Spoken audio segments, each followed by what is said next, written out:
하나님이 요나에게 이르시되 내가 이 박넝쿨로 말미암아 성내는 것이 어찌 옳으냐 하시니 그가 대답하되 내가 성내어 죽기까지 할지라도 옳으니이다 하니라. 여호와께서 이르시되 내가 수고도 아니하였고 재배도 아니하였고 하룻밤에 났다가 하룻밤에 말라버린 이 박넝쿨을 아꼈거든. 함께 읽습니다. 하물며 이 큰 성읍 니느웨에는 좌우를 분별하지 못하는 자가 12만 명이요 가축도 많이 있나니 내가 어찌 아끼지 아니하겠느냐 하시니라. 아멘. 이 시간에 우리 성은경 목사님 나오실 때 우리 박수로 환영해 주시면 감사하겠습니다.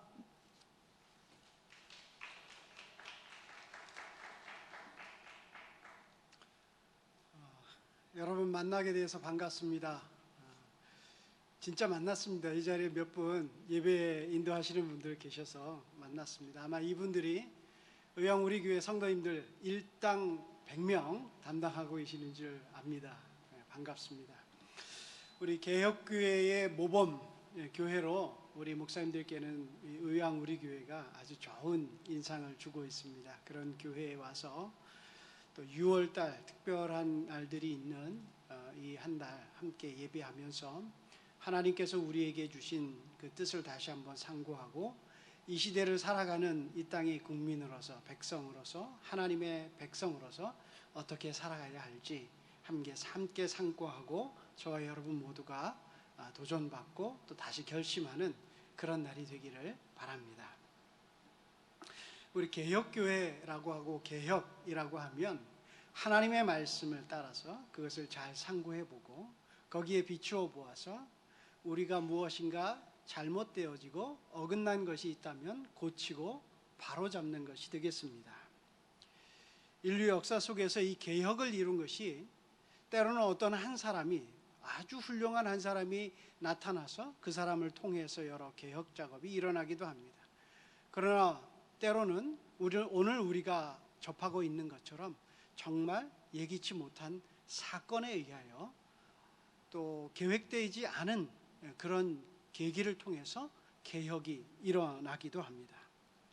우리가 사는 동안에 일어나며 경험하는 모든 것, 일반 사람들은 우연이다라고 말하지만 하나님을 믿는 우리에게는 하나님의 섭리다라고 합니다.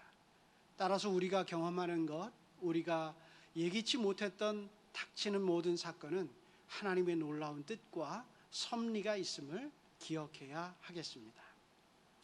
먼저 제 소개를 좀 하면서 시작을 하고 싶은데요. 저는 6.25의 전쟁 상흔이 채 가시지 않은 그리고 복구가 완전히 되지 않은 1967년도 가을에 저 산골 강원도 인제라는 곳에서 태어났습니다. 대한민국 분들 인제하면 잘 모르시는 분이 없더라고요.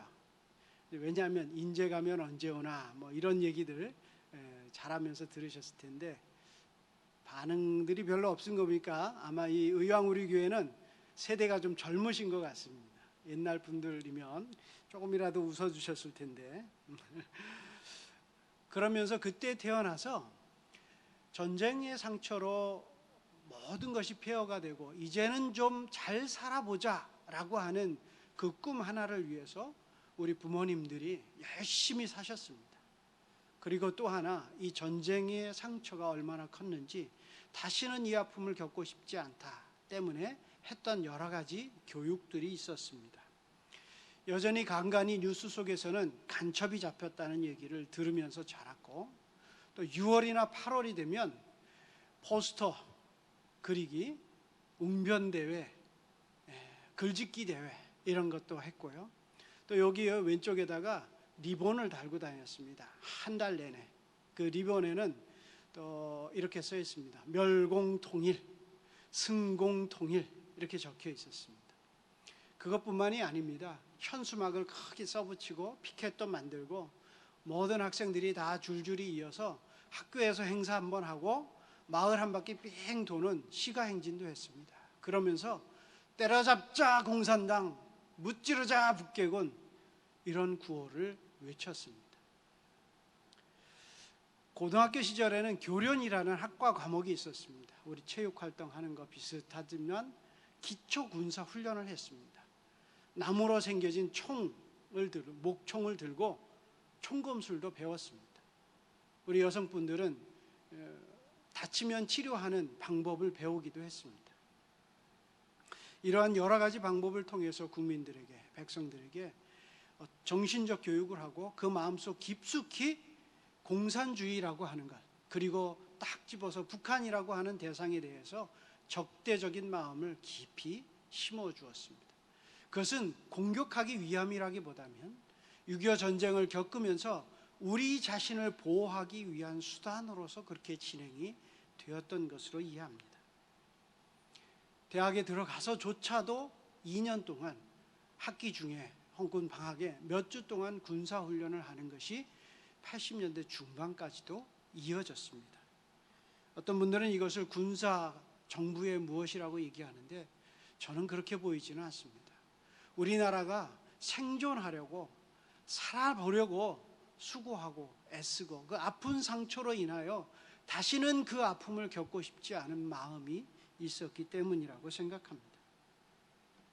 이런 여러 가지 효과들 때문이었는지 제 마음속에 고등학교를 졸업할 때까지는 저 북한에는 우리와 같은 사람이 사는 곳이 아니라 일이나 승냥이를 비슷하게 닮은 어떤 존재가 살고 있을 것이다 라고 하는 그런 환상이 제 머릿속에 자리하고 있었습니다.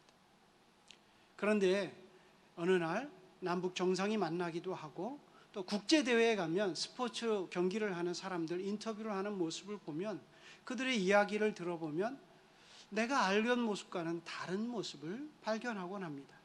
그러면서 제 머릿속에 나는 뭔가 왜곡되고 뭔가 정확하지 않은 정보가 내 머릿속에 자리 잡고 있고 그것이 나의 가치관으로 자리 잡고 있는 것은 아닌가, 이런 생각을 하기 시작했습니다. 대학생이 되고 나서 이제 학업의 부담을 조금 덜고 대학교 1학년 때 한 선교단체의 수련회를 참석했습니다. 그리고 그 수련회를 통해서 인격적으로 예수 그리스도를 만나고 내가 하나님의 뜻을 따라 사는 삶을 살고 싶다, 이런 소망을 가지게 되었습니다. 그리고 그해 여름 수련회에 또 하나의 단어가 제 마음속에 들어왔는데 그것은 민족 복음화라고 하는 것입니다. 이제까지는 이 남한에만 제 관심과 하나님의 열심이 있다라고 생각했는데 민족이라고 하는 것은 이 남북한을 전체를 아우르는 것이었습니다. 우리 남한 땅 구석구석 마을마을에도 어느 한 영혼, 나머지 한 명에게까지 이 예수 그리스도의 복음이 전해지려야 하겠지만 그뿐만이 아니라 저 북녘 땅에도 하나님께서 사랑하시는 백성들이 살고 있고 그곳에도 하나님의 복음을, 이 예수 그리스도로 구원 얻는 이 복음을 들어야 할 영혼들이 있다는 것을 알기 시작했습니다.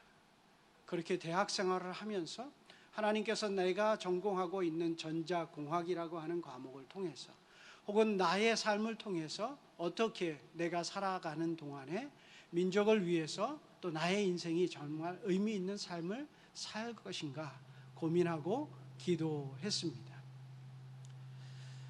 제가 대학을 졸업할 즈음에는 선택지가 몇 개 있었습니다. 아마 요 마이크 말고 다른 마이크가 어디 켜져 있는 것 같습니다.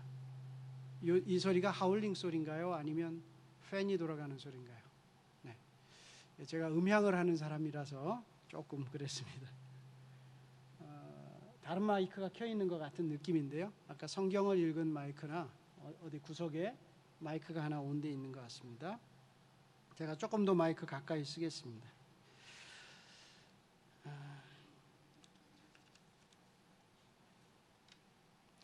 저는 90년대 초반에 대학을 졸업하게 됐는데요. 제가 졸업할 즈음에 저 앞에 선택지가 3개가 있었습니다. 그 즈음에는 전자공학을 졸업한 학생들이 인기가 많았습니다. 산업이 잘 부흥을 했고 그래서 어렵지 않게 이렇게 취업을 할 수가 있었습니다. 일반 직장을 가는 선택지가 하나 있었고 또 하나는 1학년 때 하나님을 만난 곳에서 계속해서 신앙훈련을 하고 7년의 시간 동안 신앙훈련을 하면서 대학생들에게 복음을 전하는 일을 하는 것에 대한 권유를 받았습니다. 전임 사역에 대한 권유를 받고 그 일에 참여할 것에 대한 기도도 하였습니다. 그리고 세 번째 선택지가 있었는데 하나님께서 저로 전자공학이라고 하는 것을 공부하셨는데 전문인 사역자로 이것을 가지고 하나님의 복음을 전하는 일에 하고 싶다, 이런 생각을 하고 기도를 했습니다. 때마침 하나님께서 TWR이라고 하는 기관을 알려주셨고 라디오 방송을 통해서, 미디어를 통해서 복음을 전하는 일을 할 수 있는 길을 열어주셨습니다. 그래서 그 길을 선택했습니다. 1995년에 창립된 이 북방선교 방송의 엔지니어로 홍콩에 가서 사역을 하게 되었습니다.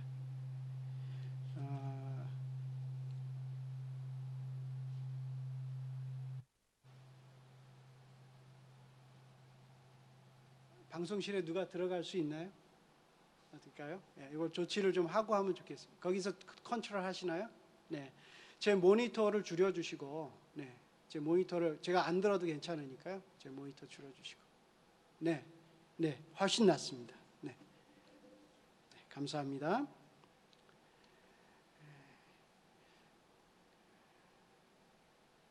그렇게 해서 TWR 사역을 시작했습니다.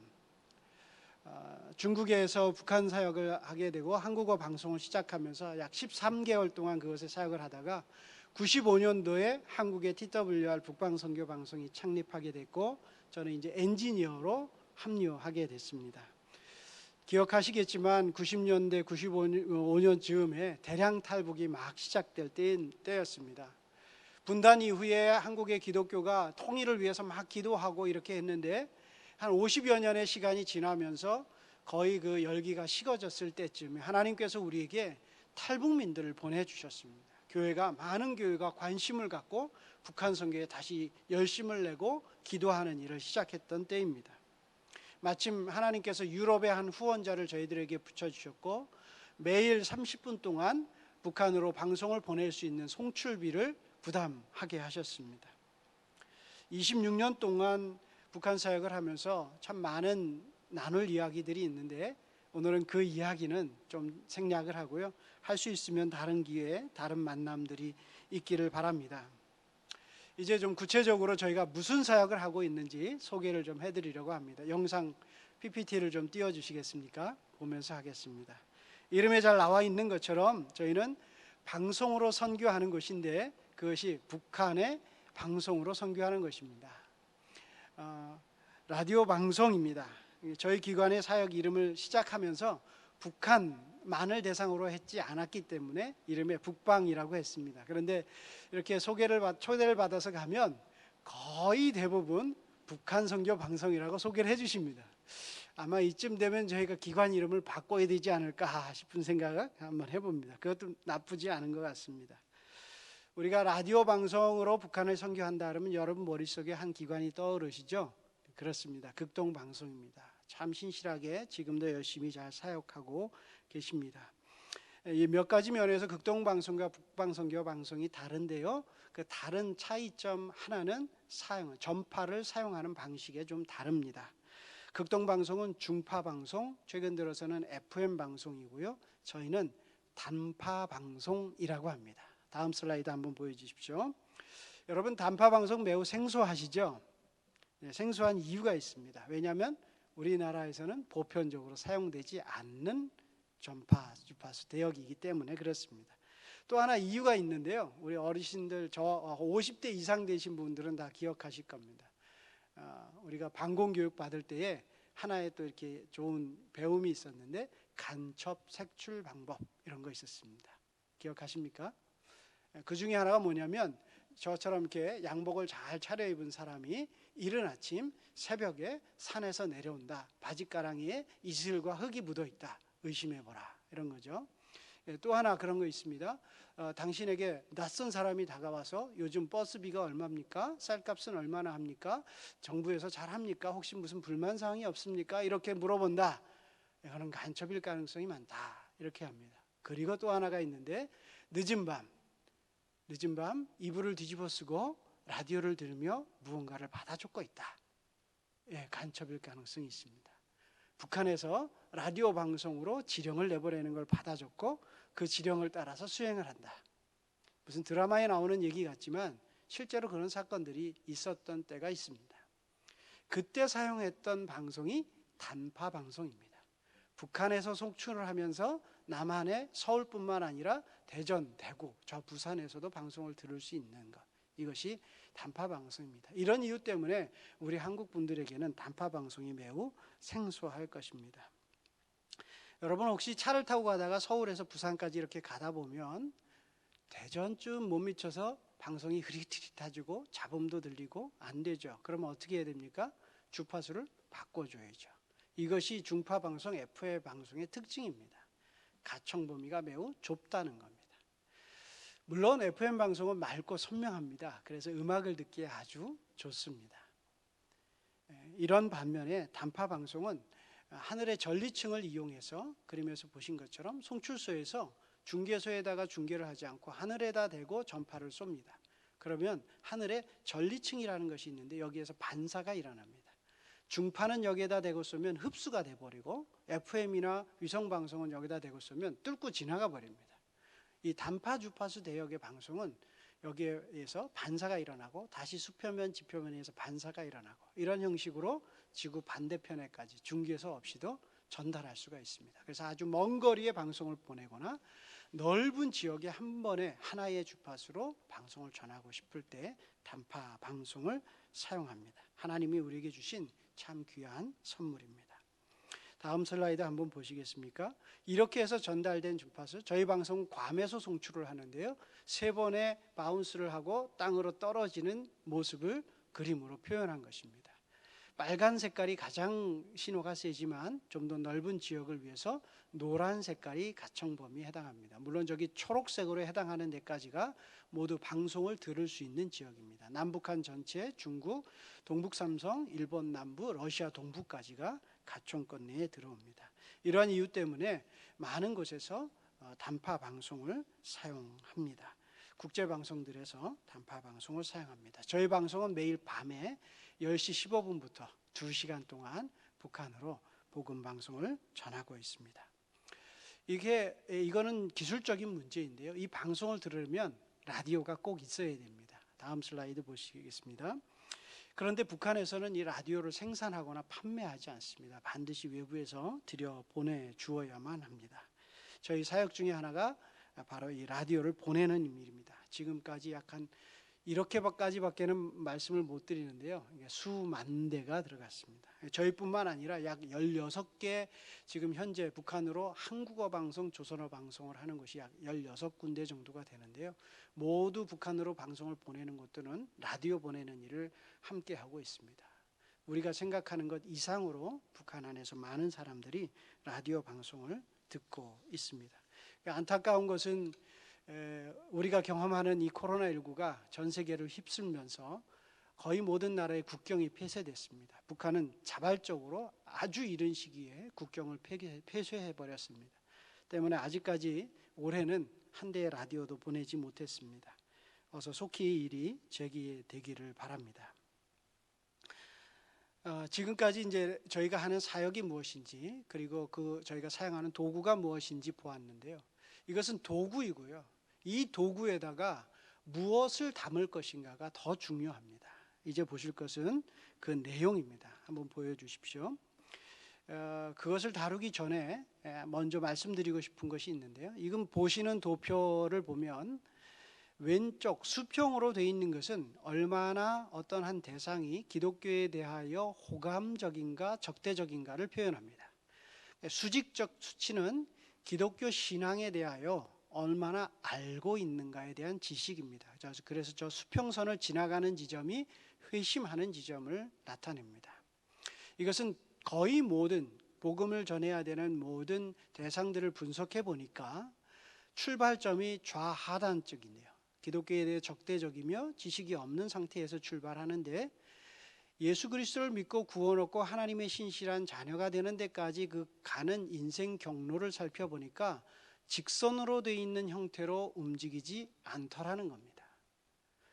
대체로 먼저 기독교에 대한 적대감이 해소되고 그 마음의 문이 열리고 관심이 생긴 이후에 기독교의 신앙을 접하고 들으면서 점점점 내가 죄인이라는 것을 깨닫고 그 해결 방법이 예수 그리스도밖에 없다는 것을 이해하고 회심을 하고 하나님의 일꾼이 되더라는 겁니다.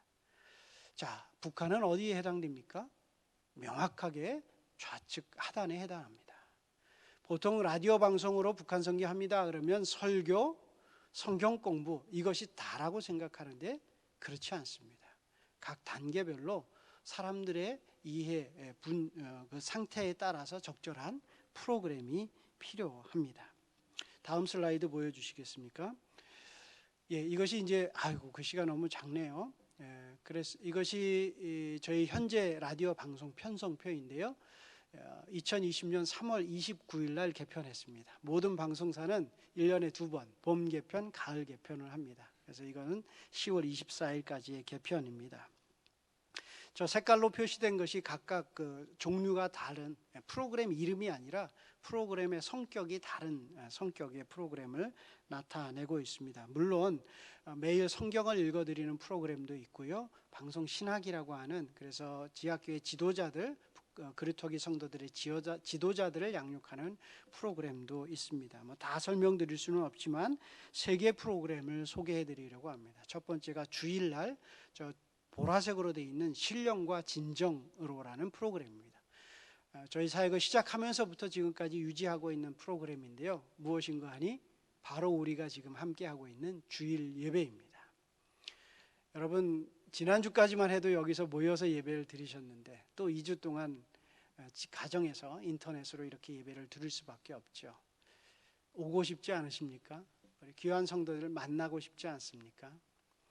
우리 북한에 있는 그루터기 성도들, 지하교회 성도들 여러분과 똑같습니다. 심지어 그분들은 누가 신자인지도 모릅니다. 오로지 혼자입니다. 그분들에게 하나님 앞에 예배하는 일은 그리고 혼자 스스로 예배하는 일은 결코 쉽지 않습니다. 우리는 그래도 자유가 있는데 그쪽에서는 박해가 있습니다. 방해를 하고 목숨을 걸어야 하는 상황입니다.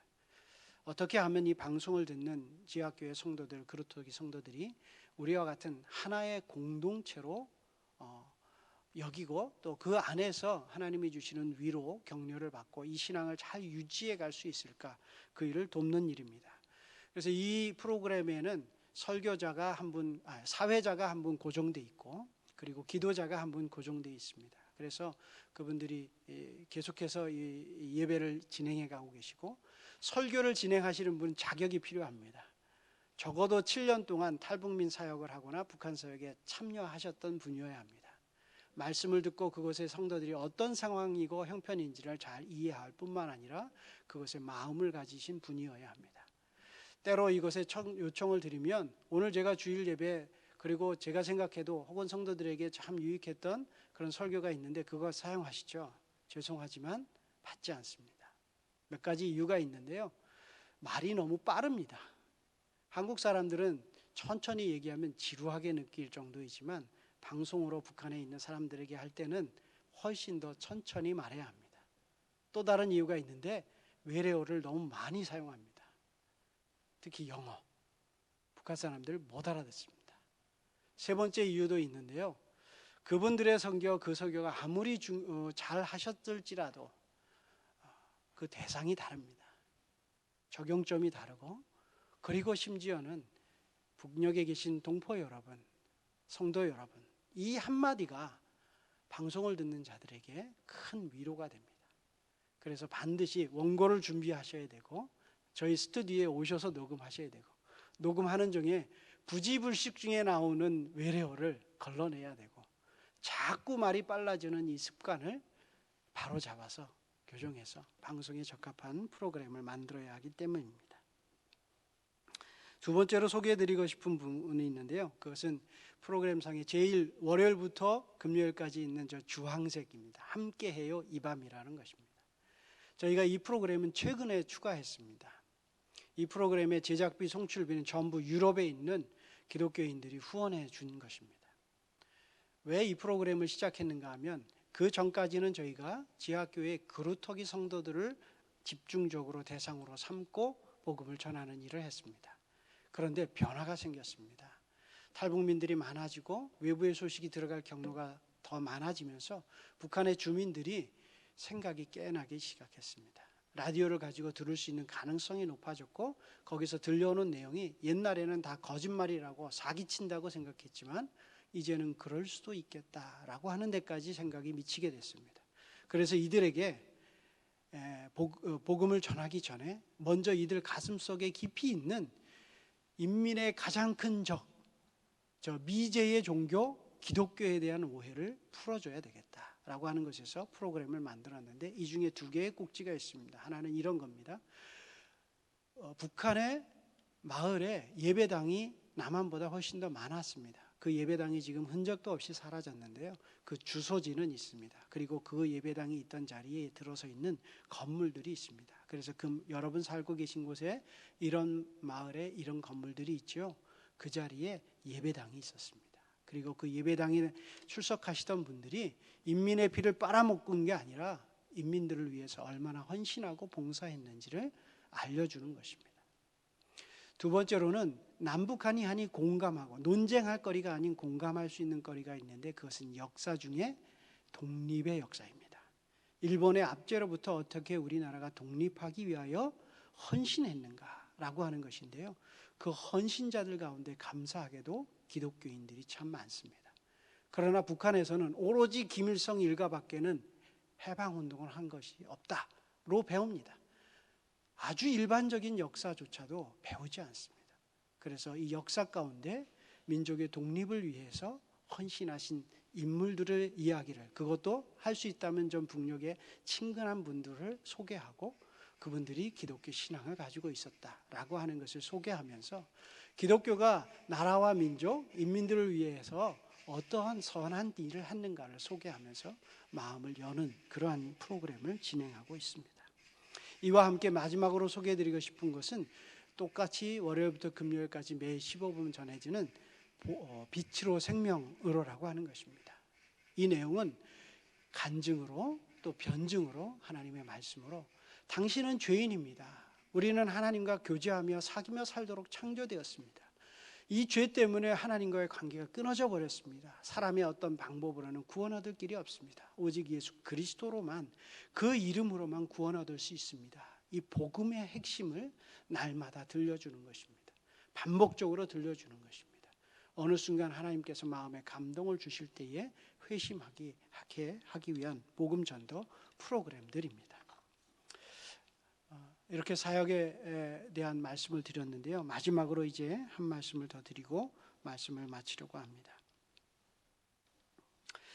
1990년대 말쯤입니다. 저희가 사역을 시작하고 얼마 되지 않아서 제가 오늘처럼 후원해 주시는 교회에 가서 말씀을 전할 기회가 있었습니다. 오늘 내용과 크게 다르지 않은 비슷한 내용의 설교를 하고 예배를 마치고 그 교회 당회 목사님들과 함께 장로님들과 함께 이렇게 대화를 나눴습니다. 한 장로님이 이런 말씀을 제게 해주셨습니다. 목사님 참 귀한 말씀 감사합니다. 그런데 하나님이 아마 이 땅의 통일은 저 같은 사람이 다 죽고 난 뒤에 주실 것 같습니다. 저는 장로인데요. 전쟁을 경험한 사람입니다. 북한 사람들 용서하고 사랑해야 된다는 거 이게 여기로는 되는데 여기로 안 됩니다. 저도 이게 참 힘듭니다. 이런 고백을 하시더라고요. 제가 그 마음이 이해가 됐습니다. 6.25의 그 참혹함, 공산주의의 그 극악함을 몸소 체험한 그분들로서는 그것이 돼야 된다, 해야 된다라는 것은 알겠지만 그것이 가슴으로 되지 못하는 것, 그것에 남아있음을 제가 조금 더 알게 됐습니다. 우리가 북한 선교를 논할 때에 등장하는 것이 꼭 있습니다. 또 통일을 논할 때 얘기하는 게 있습니다. 뭔가요? 진영 논리입니다. 보수냐 진보냐. 혹시 이 시간 같이 예배드리는 여러분들 중에도 그런 마음 가지고 계신 분 분명히 계실 겁니다. 오늘 북한 선교한다는 목사님이 오셨는데 저분은 내 편일까 아닐까? 저분은 보수일까 진보일까? 이런 마음으로 듣고 계신 분 분명히 계실 겁니다. 앞서도 말씀드렸지만 저는 보수 중에 보수적인 그런 입장을 하고 있는 제 마음속에 깊이 있습니다. 물론 그것이 정신교육 때문이었을 수도 있지만 저 기독교인들 박해하고 주민들 죽음으로 몰아넣고 지금도 하는 짓거리들 보면 그냥 화가 납니다. 도대체 뭐 하는 짓인지 모르겠습니다. 그 북한 정부가 하는 일 들으면 그냥 화가 이렇게 올라옵니다. 그런데 지난 26년 동안 북한 선교를 하면서 하나님께서 제게 알려주신 것이 있습니다. 그것을 여러분과 같이 나누고 말씀을 마치고자 합니다. 우리가 북한 선교를 얘기할 때 중요한 부분이 북한을 어떻게 바라보아야 하느냐, 이것이 정말 중요합니다. 나의 개인적인 정치적 입장이 아니라 하나님께서 북한을 어떻게 보실까라고 하는 점을 오늘 우리는 같이 한번 생각해 보기를 바랍니다. 북한 선교학을 다루는 쪽에서 크게 두 가지 관점으로 나눕니다. 하나는 북한을 가나안으로 보는 것입니다. 하나님께서 구원의 역사를 이루기 위하여 이스라엘 백성을 애굽 속 인큐베이터 속에서 성장시키고 출애굽시킨 다음에 처음 들여보낼 때 시험을 통과하지 못하고 광야를 빙빙 돌다가 이제 정말 가나안에 들어가기 위해 요단강 앞에서 여호수아를 진두지휘자로 삼아서 들어가고자 합니다. 하나님께서 다시 한번 그들에게 명확하게 하십니다. 저 땅에 들어가면 가나안 족속들 하나도 남기지 말고 진멸하라. 그렇게 말씀하십니다. 이 가나안으로 북한을 바라보는 이 사람들에게는 북한은 때려 부셔야 되는 거죠. 멸공해야 되는 대상이 됩니다. 소위 보수의 입장입니다. 또 다른 관점이 있는데 북한을 니느웨로 보는 것입니다. 하나님께서 악한 죄로 물든 니느웨에 요나를 보내십니다. 사흘 길을 가면서 복음을 전해야 할 그 넓은 도성인데 불충성하게 하루만 전하고 맙니다. 화가 나 있습니다. 하나님과 대화를 하면서 저 언덕 꼭대기에 들어가서 어찌 하나님이 멸망시키시나 안 하시나 이렇게 봅니다. 박농쿨이 나타났다 사라지는 사건을 겪습니다. 요나는 여전히 마음속에 화가 나 있습니다. 화가 풀리지 않았습니다. 그런데 그 화나 있는 요나에게 이렇게 말씀하십니다. 요나서 4장 11절입니다. 하물며 이 큰 성읍 니느웨에는 좌우를 분별하지 못하는 자가 12만여 명이요 가축도 있나니 내가 어찌 아끼지 아니하겠느냐. 하나님께서는 니느웨를 멸절의 대상이 아닌 구원의 대상으로 여기셨습니다. 여러분 어떻게 생각하십니까? 북한을 가나안으로 보아야 할까요? 니느웨로 보아야 할까요? 여러분의 정치적 입장이 아니라 하나님의 입장에서 관점에서 이걸 한번 생각해 보자는 겁니다. 하나님은 분명하게 가나안 족속을 멸절시키라고 했습니다. 진멸하라고 분명하게 말씀하셨습니다. 그런데 그때 그 이유에 대해서도 하나님이 명확히 알려주셨습니다. 이유는 두 개입니다. 하나는 그들의 죄악이 하늘에 도달했다. 우리 하나님은 죄인이 회개하고 돌아오기를 오래 참고 기다리시는 분입니다. 그러나 그것이 하늘에 도달했다라고 하는 것은 이제는 심판하지 않고는 안 될 지경이 되었다라고 하는 것이죠. 두 번째는 이유는 이스라엘 백성을 거룩하게 하기 위함입니다. 죄악으로 물들지 않게 하기 위함입니다. 이 두 가지 이유를 봅시다. 한편 북한 정부가 하는 짓을 보면 때려 부숴야 될 것 같습니다. 그런데 북한에는 그루터기 성도들이 있습니다. 지하교회 성도들이 있습니다. 하나님 앞에 이 땅에 긍휼을 베풀어 달라고 기도하는 사람들이 저 땅에 살고 있습니다. 그들도 멸절시켜야 하는 것일까요? 전쟁을 통해 다시 한번 피를 흘리며 서로가 서로에게 총질을 해대야 되는 것일까요? 저는 거기에 동의하기가 어렵습니다. 두 번째 이유, 하나님의 백성을 거룩하게 하기 위함인데 저 땅에 들어가면 우리가 거룩해질 수 있을까요? 여러분은 지금 이 땅에 남한에서 살면서 하나님의 백성으로 구별된 삶을 살고 계십니까? 참 많은 시험 속에 목사인 저도 넘어지고 쓰러집니다. 북한을 멸절시키는 것이 우리를 거룩하게 하는 것과 관련이 저는 그렇게 깊어 보이지 않습니다. 두 가지 이유 중 어떤 것도 북한을 멸절시켜야 될 이유로 저는 납득이 되지 않습니다. 제가 북방선교방송 창립 20주년 행사를 준비하고 있을 때였습니다. 초대장을 들고 함께해 주신 후원자분들, 이사분들을 한 분 한 분 찾아다니면서 초청장을 전해드리고 있을 때였습니다. 찾아뵐 때마다 그 이사 목사님들이 저를 참 많이 칭찬해 주세요. 처음부터 20년 동안 목사님 참 충성스럽게 열심히 일을 잘하셨습니다. 근데 그 얘기를 듣고 또 다음 분을 찾아가야 되는데 마음이 참 힘듭니다. 여러분, 칭찬을 들을 때 여러분 반응하기가 쉽지 않죠. 어지간한 이렇게 두꺼운 이렇게 얼굴을 갖고 있지 않으면, 뭐 성격이 그렇기도 했지만 제 마음속에 또 다른 이유가 있었는데 20년 사역을 하면서 북방선교 방송이 한 3번 정도 없어질 뻔할 정도의 큰 위기 상황이 있었습니다. 그럴 때마다 제가 도망갈 생각을 했거든요. 그 마음을 제가 아는데, 하나님도 아시는데 이사분들이 무한 칭찬을 저한테 해주시는데 이 감당이 안 되는 거예요. 마음에 또 다른 이사분 가면 또 칭찬을 해주실 텐데 그 얘기를 제가 듣고 뭐라고 반응을 해야 될지 부담이 점점 쌓여갔습니다. 그래서 하나님 앞에 기도하며 시간을 보내고 있었습니다. 하나님, 제가 그렇게 충성스러운 사역자가 아니라는 거 잘 아시지 않습니까?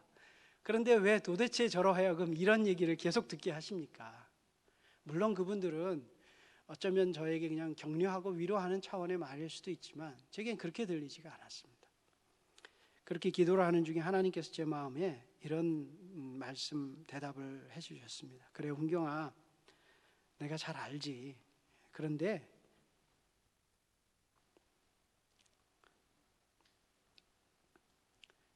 내가 사랑하는 백성이 저기 살고 있는데 어떡하니? 선교사도 못 보내겠어. 누군가 좀 이걸 전해줘야 되겠는데 네가 좀 그 일을 해주지 않네? 그렇게 제 마음에 말씀을 해주셨습니다. 제가 이 얘기를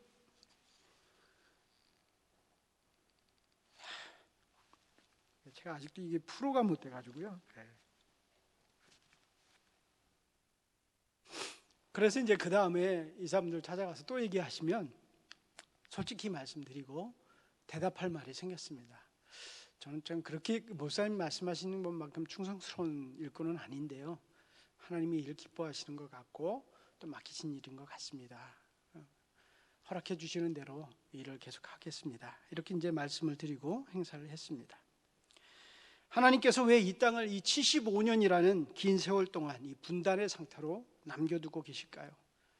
6.25 분단, 그것을 통해서 우리는 이산가족이 생겼습니다.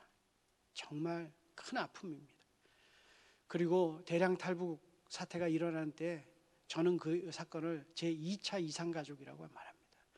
여전히 남북으로 흩어져 있습니다. 이 분단이 무기를 쏘면서 정치적으로 경제적으로 다양한 면에서 이 민족에 계속해서 아픔을 생산해내고 있습니다. 어떻게 보아도 이 분단이 유지되는 것은 하나님이 원하시는 뜻은 아닌 것 같습니다. 그런데 왜 하나님이 이 일을 계속 유지하고 계실까요? 다른 방법으로 여러 가지 노력하고 애쓰는 사람들이 많이 있지만 저는 생각합니다. 다른 방법으로는 이 통일의 문을 열 수 없습니다. 우리가 하나님의 뜻을 아는 일에 더 주의를 기울여야 하겠습니다. 하나님께서는 북한의 영혼을 구원하고 싶어 하십니다. 하나님의 마음으로 이 문제를, 이 민족의 문제를 우리가 좀 더 진지하게 그리고 실천적으로 바라보아야 하겠습니다. 이제 생각만 하지 마시고 실행해 보십시다. 어려운 거 아닙니다. 큰 거대 담론을 이루라는 건 아닙니다. 큰 일을 행하시라는 거 아닙니다. 먼저 이 땅에 이 남한의 모든 교회에서 주일 예배 때마다 민족의 통일을 위해서, 북한 선교를 위해서 한마디 기도를 꼭 해주십시오. 이거는 6월달, 8월달에만 하는 기도가 아닙니다. 적어도 우리 민족에게 주신 하나님의 절대절명의 기도입니다.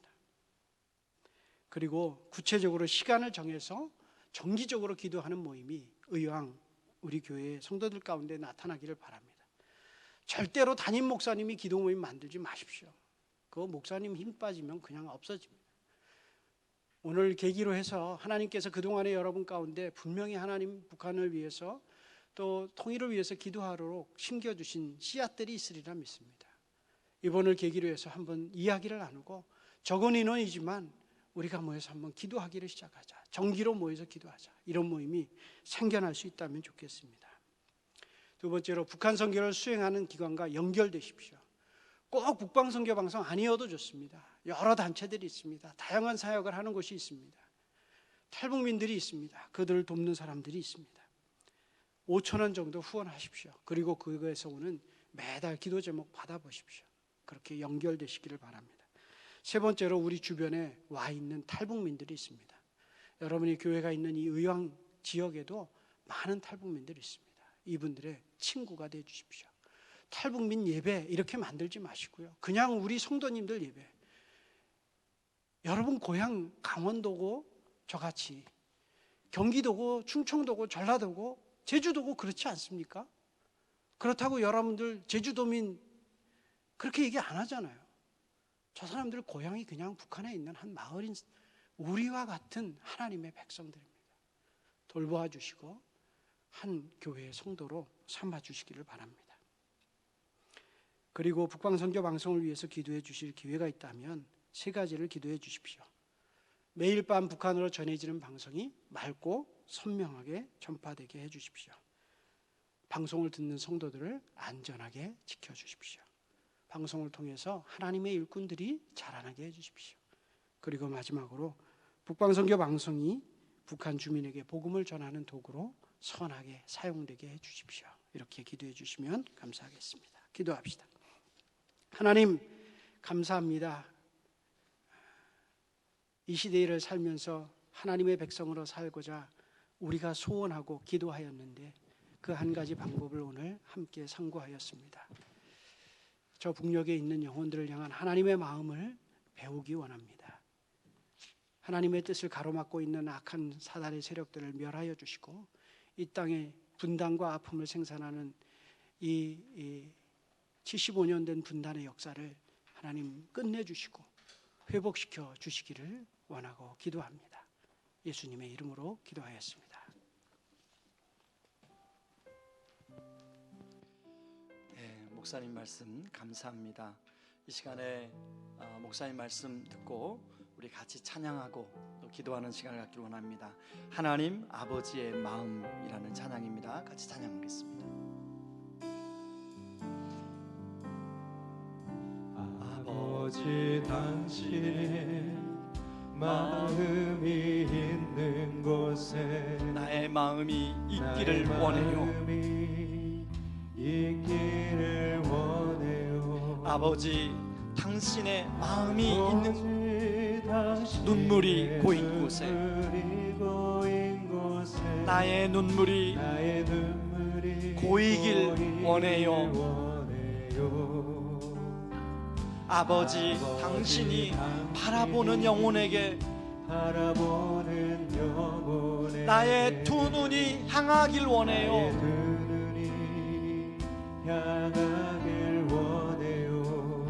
아버지 당신이 울고 있는 어두운 땅에 나의 두 발이 향하길 원해요. 나의 마음이 아버지의 마음 알아. 내 모든 뜻 아버지의 뜻이 될 수 있기를. 나의 온몸이 아버지의 마음 알아. 내 모든 삶 당신의 삶 되기를. 여러분 오늘 성 목사님 말씀 들으면서 여러분은 어떤 마음이 드셨습니까? 저는 오늘 새벽에 일어나서 목사님 오늘 선교주의를 위해서 또 목사님 말씀 전하실 본문을 묵상하면서 이렇게 기도하는데 성령님이 문득 저한테 이런 깨달음을 주시더라고요. 너 언제부터 북한 선교를 위해서 기도 쉬었지? 사실 저는 북한이 하도 너무나 상황들이 급변하니까 솔직히 저는 개성공단 문 닫으면서 북한을 향한 마음이 식은 것 같다는 생각이 들었습니다. 여러분들 어떻습니까? 여러분, 우리 하나님, 우리가 각자가 다 나름대로 북한을 바라보는 마음이 있는데, 목사님 말씀해 주신 것처럼 하나님의 마음을 갖는 거예요. 그 니느웨를 향한 그 박넝쿨도 아끼지 박넝쿨 때문에 막 호소하는 그 요나에게 그 니느웨는 12만 명이나 앞을 못 보는 12만 명이나 있지 않냐. 여러분, 북한에 여전히 하나님이 사랑하는 사람들, 우리와 똑같은 영혼들이 있습니다. 이 시간에 하나님 어려운 거 아니에요. 지금부터 하나님 북한이 복음으로 하나님 평화 통일이 이루어지게 하여 주시옵소서. 하나님, 사람을 바꿀 수 있는 것은 정치도 이데올로기도 아닌, 빵도 먹을 것도 아닌 진짜 복음이, 예수 그리스도의 십자가와 부활이 바꿀 수 있는 줄 믿습니다. 이 시간 우리가 그렇게 같이 기도하고, 오늘 우리 성 목사님 사역하는 TWR 북방선교뿐만 아니라 많은 북한 선교 사역을 감당하는 단체들, 또 사역자들이 있습니다. 하나님, 그분들이 지치지 않게 하여 주시옵소서. 하나님, TWR 선교 방송이 하나님 막히지 않고 하나님 잘 전해져서 북한의 지하교회 성도님들이 그 복음의 말씀을 듣고 하나님 낙심하지 아니하고 끝까지 소망 들며 하나님 바라보게 하여 주시옵소서. 우리 같이 기도하며 나가겠습니다. 같이 기도하겠습니다. 고마우신 하나님 아버지, 고맙고 감사합니다. 아버지, 이 시간에 성경 목사님 보내주셔서 아버지 하나님, 우리 안에 아버지 놓치고 아버지 하나님 기도하지 못했던 것들을 깨닫게 도와주시고, 하나님 우리가 아버지 하나님 마음을 듣고 북한을 어떻게 바라봐야 될지 알려주셔서 감사합니다.